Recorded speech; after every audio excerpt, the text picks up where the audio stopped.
The Magic of Thinking Big by David J. Schwartz, Philosophy Doctor.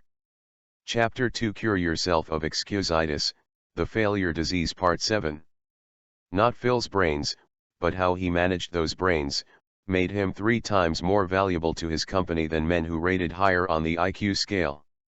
Out of every 100 persons who enroll in college, fewer than 50 will graduate. I was curious about this, so I asked the director of admissions at a large university for his explanation. "It's not insufficient intelligence," he said. "We don't admit them if they don't have sufficient ability. And it's not money. Anyone who wants to support himself in college today can do so. The real reason is attitudes.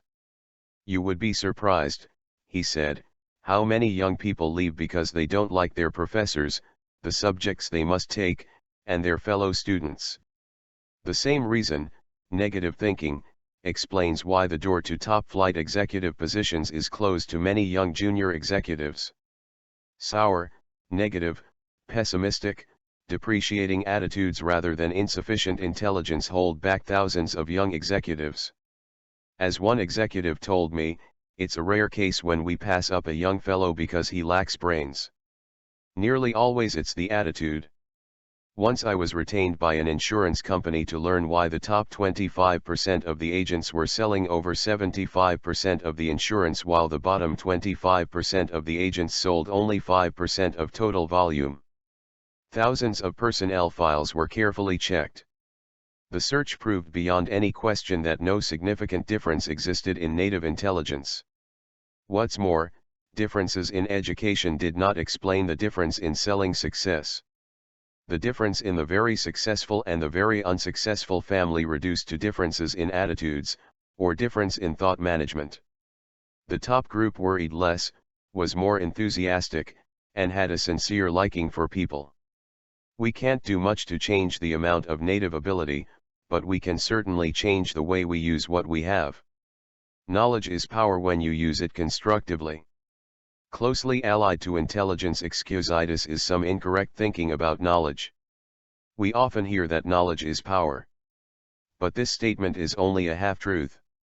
Knowledge is only potential power. Knowledge is power only when put to use, and then only when the use made of it is constructive.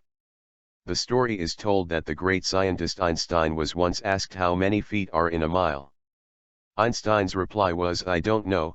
Why should I fill my brain with facts I can FMD in 2 minutes in any standard reference book?" Einstein taught us a big lesson. He felt it was more important to use your mind to think than to use it as a warehouse for facts. One time Henry Ford was involved in a libel suit with the Chicago Tribune. The Tribune had called Ford an ignoramus, and Ford said, in effect, "Prove it." The Tribune asked him scores of simple questions such as who was Benedict Arnold? When was the Revolutionary War fought, and others, most of which Ford, who had little formal education, could not answer. Finally he became quite exasperated and said, "I don't know the answers to those questions, but I could find a man in 5 minutes who does." Henry Ford was never interested in miscellaneous information. He knew what every major executive knows, that the ability to know how to get information is more important than using the mind as a garage for facts. This is the end of Chapter 2 Part 7.